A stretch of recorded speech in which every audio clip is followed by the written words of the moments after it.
Hora da Prosa. Dando sequência na nossa série de entrevistas aqui no Congresso, você vai acompanhar todo esse conteúdo, claro que após o Congresso. Enquanto isso, a gente vai trabalhando, produzindo conteúdos aqui para vocês.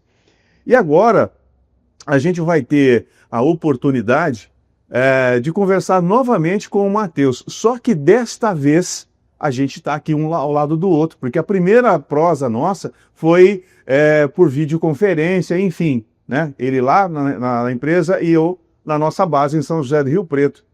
Só que dessa vez, eu pude ver o objeto da nossa prosa em loco, ver o tamanho, tudo, e eu me impressionei.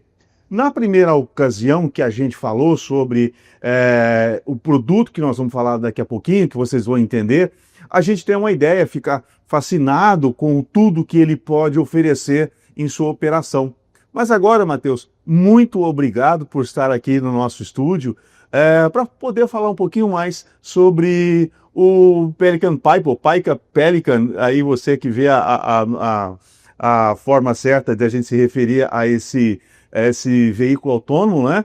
Essa aeronave autônoma, e você como diretor da Synerjet e representante distribuidora esse produto maravilhoso que a gente encontrou aqui. Claro, obrigado a todos aí que estão nos acompanhando, um prazer agora encontrá-lo pessoalmente, finalmente. Todo meu, Matheus. Fico feliz que tenha se encantado de ver a máquina demais em loco. E hoje, né, é interessante que quando a gente falou, nós estávamos já em vendas aceleradas, e agora já estamos no período de entregas aceleradas. Que legal. Finalmente chegaram as primeiras unidades, elas estão fazendo o desembaraço aduaneiro no Porto, e agora, no mês que começa setembro, já começam a voar aqui na região próximo de Cuiabá. As duas primeiras unidades que estão vindo nesse primeiro lote, vai ficar uma aqui próximo de Cuiabá e uma lá no oeste baiano. Além das outras que já estão voando aqui no Mato Grosso. Então já é uma realidade, de fato consumado. Estamos marcando presença aqui no Congresso da Aviação Agrícola. As pessoas já estão familiarizadas com a máquina.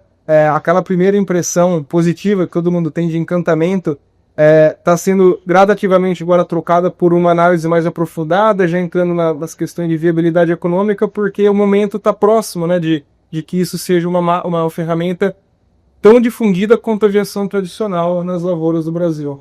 Bom, para que você que não entendeu ainda o que é essa aeronave não tripulada, e vamos falar um pouquinho das suas características, né? Vamos falar, por exemplo, muita gente se pergunta, é um drone?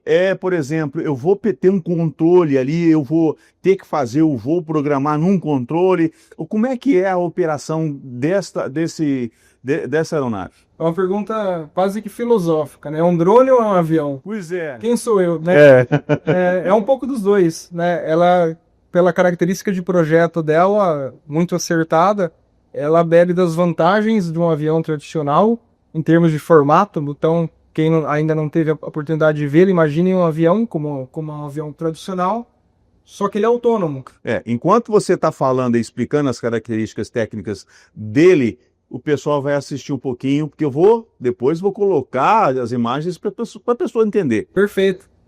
E só que um avião autônomo. Então, tecnicamente, pela Agência Nacional de Aviação Civil, ANAC, ele é classificado como um drone.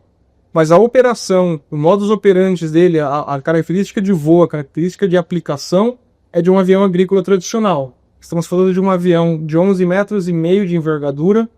E aqui, acho que em primeira mão, vou divulgar publicamente que está entregando faixa de 22 metros de largura. É o dobro da envergadura dele. É o dobro da envergadura. Enquanto a fabricante promete nas brochuras dos catálogos 18 metros, a Agroefetiva, né, uma empresa já consolidada de aferição de aviões agrícolas, nas aeronaves que estão voando aqui no Mato Grosso, conseguiu calibrar os bicos para que entreguem 22 metros de faixa. E aí voa por 45 minutos de forma ininterrupta. Óbvio que o voo aeroagrícola é um voo mais curto que isso. Então, com uma carga de bateria, você consegue fazer de 2 a 3 voos, sem precisar trocar a bateria. Leva 300 litros. Então, uma aeronave que decola e pousa com 300 litros, se precisar. Faz 90 hectares por hora nessa configuração. Voa à noite. E aí que é o grande diferencial, né, da aviação agrícola tradicional, que você consegue expandir os horizontes da aviação agrícola agora para essa máquina, né? Agora você tem uma aeronave voando como um avião capaz de voar de dia e de noite, aproveitando as melhores condições atmosféricas. 7 dias por semana, 24 horas. 24 horas, se a atmosfera permitir. Uhum. Né? O conjunto de baterias que acompanha o equipamento permite que você mantenha uma bateria no avião sempre voando, enquanto outras 4 carregam. E aí basta fazer o rodízio durante a operação, você mantém a operação de forma ininterrupta. E uma dúvida que as pessoas têm é o seguinte, fala um pouquinho como é que é a programação, como é que é o controle, que é interessante porque é o seguinte, às vezes a pessoa imagina que, eu programei o voo, agora eu vou lá tomar um chimarrão, vou tomar um tereré, e ele se lasca lá, fica voando. Não é bem assim, né? Vamos tirar um pouquinho desse romantismo que avião não tripulado, aeronave não tripulada, não é bem isso, não é? Exato. É necessário um profissional que acompanhe o voo. Mas ela é revolucionária, né? Ao passo que, como que é a programação do voo? A aeronave está lá na pista, você abre o computador que vem junto dela, um computador normal, acessa o software da aeronave. E ali você vai ter um mapa da região, como se fosse um Google Maps, né? Um Waze da vida.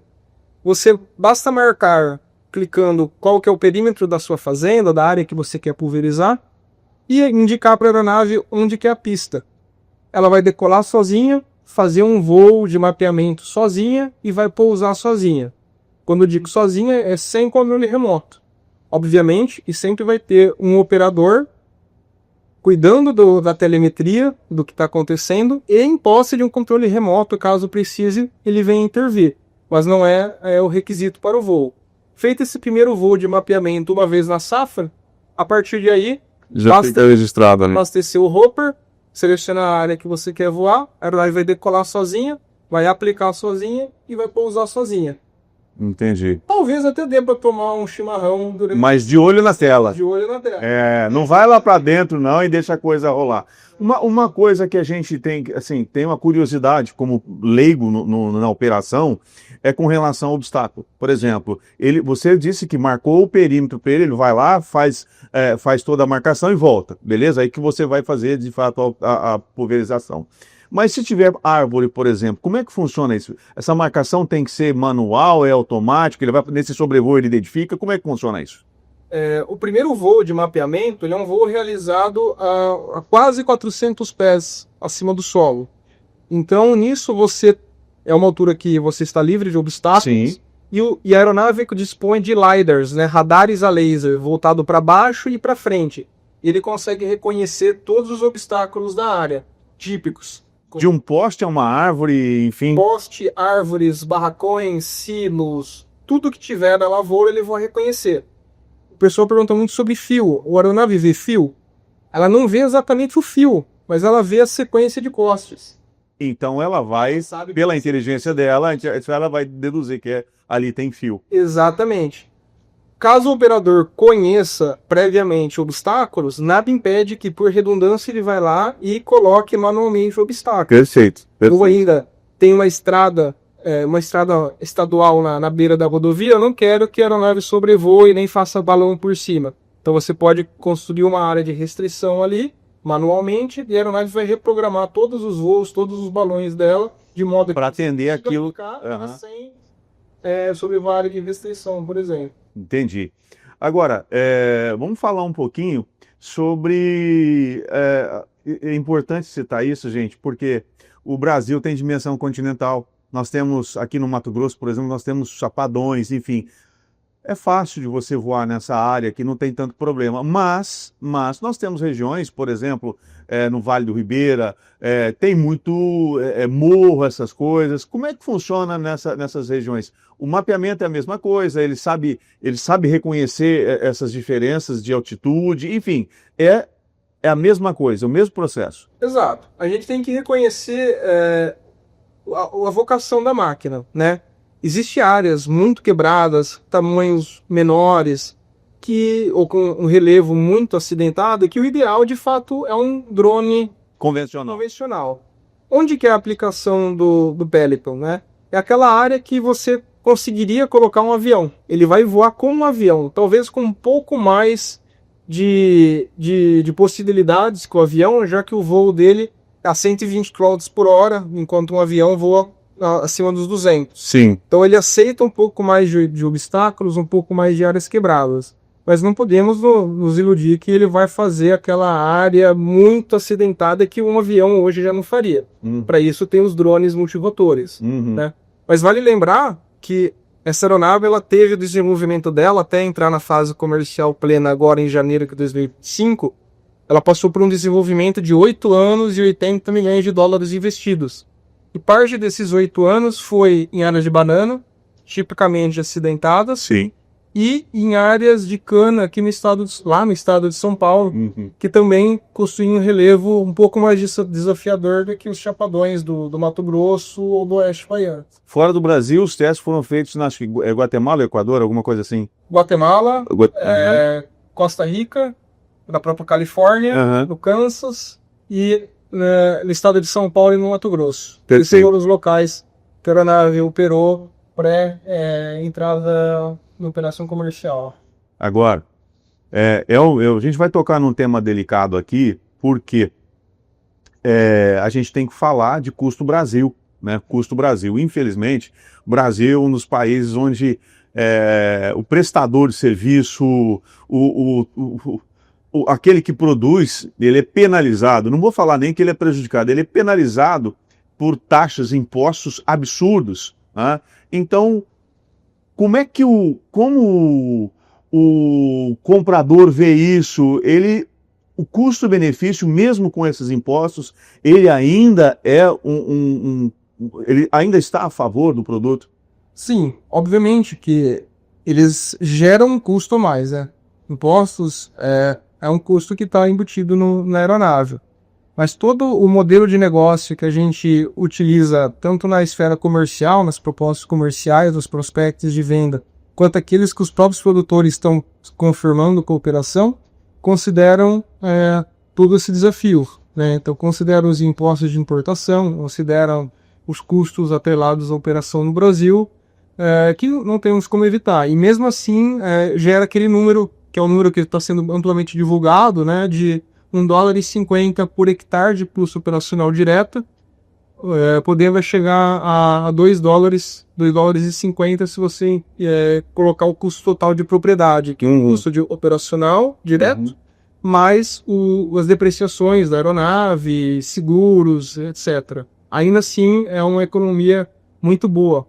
E apesar de eu falar esses números que são redondos, uns $52,50 por hectare, a experiência tem mostrado, né, os primeiros operadores, que esses números são melhores ainda. Entendi. Então, dependendo da realidade do produtor, ele vai encontrar números ainda mais favoráveis. Mais interessantes. Mesmo com os desafios do custo Brasil, tornam a adoção do PAECA uma decisão inteligente. Extremamente competitiva. Do ponto de vista tanto econômico, quanto ambiental, quanto principalmente agrícola. Né? Entendi. Você tem uma máquina que consegue entregar o melhor para a lavoura, voando à noite, com uma homogeneidade de aplicação muito boa. Nessa faixa que eu comentei há pouco, de 22 metros, com CV próximo de 15%, enquanto o padrão de mercado é 20%. CV é o coeficiente de variação da gota, é um número que quanto menor, melhor. Né? Então 20% padrão de mercado, ele está fazendo em 15%, porque é o que torna 20% melhor do que o padrão de mercado. Legal. Bom, uma pergunta. Bom, o Congresso você que está assistindo agora, o Congresso já foi.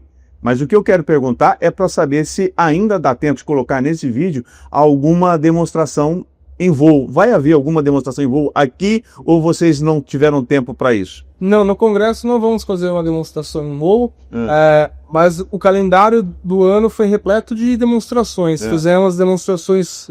na verdade, a gente não fez demonstrações propriamente ditas, né? Nós fizemos operações aeroagrícolas reais em que pessoas estavam presentes para assistir. Entendi. Tudo dentro da regulamentação da ANAC e da Anatel. Claro, atendendo a todos. Exatamente. E nessas operações aeroagrícolas que houve público, a gente teve experiências em Sorriso, em Lucas do Rio Verde, aqui no Mato Grosso, Fizemos em Luiz Eduardo Magalhães, na Bahia. Fizemos no estado de São Paulo, na cidade de São Manuel. Enfim, várias oportunidades aí que hoje todo mundo acho que já recebeu um vídeo no WhatsApp do pessoal do meio da aeronave voando. Bom, agora eu vou te colocar numa situação bem complicada. Você vai conseguir mandar algum vídeo pra gente dessa ou não?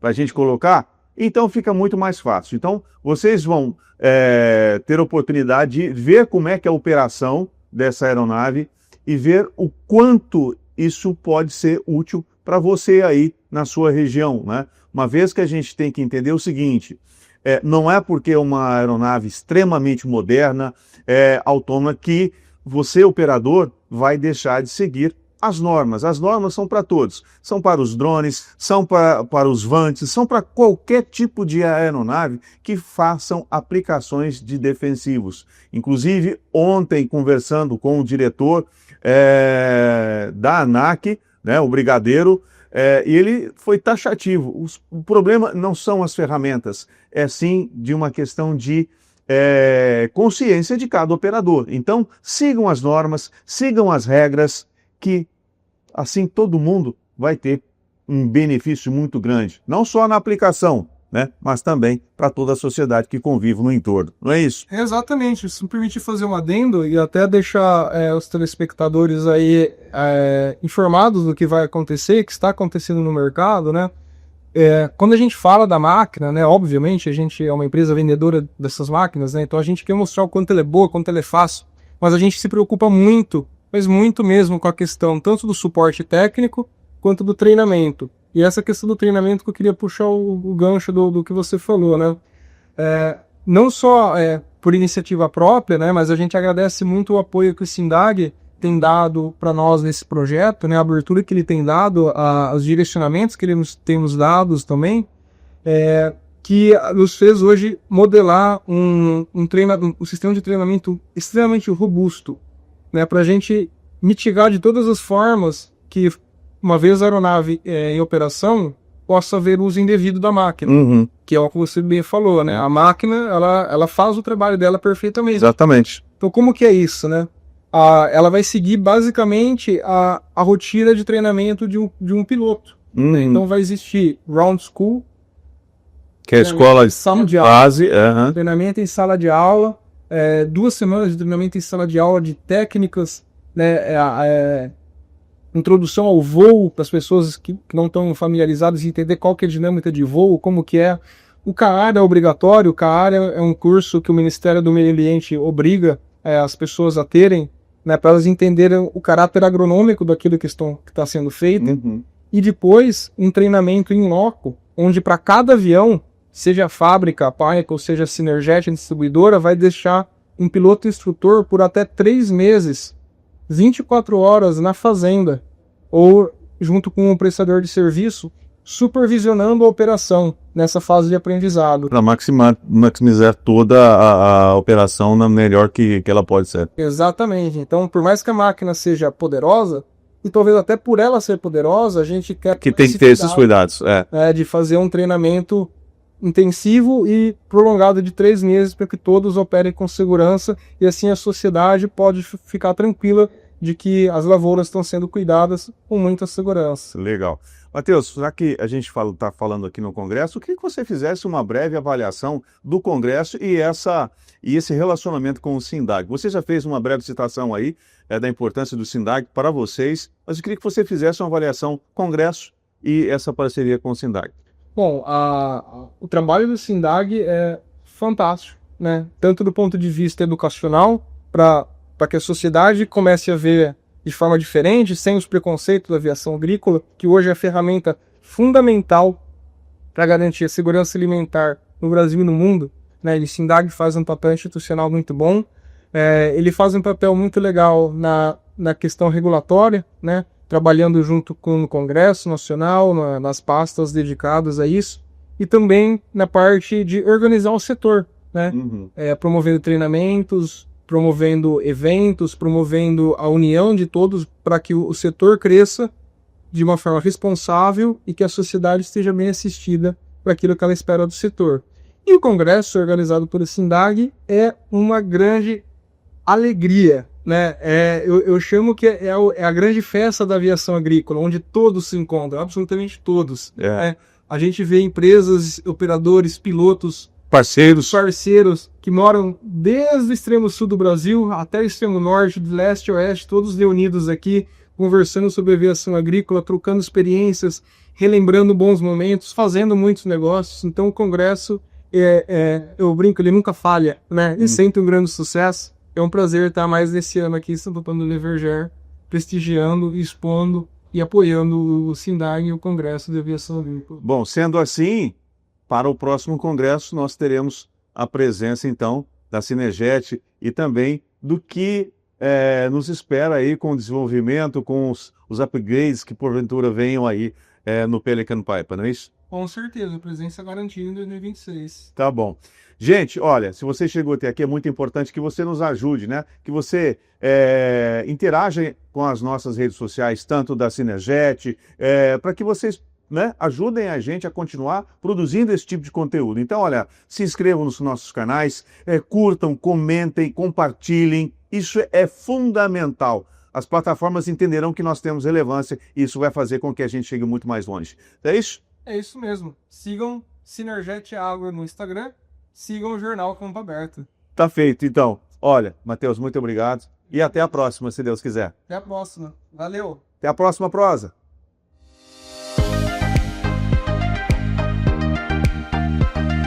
Hora da Prosa.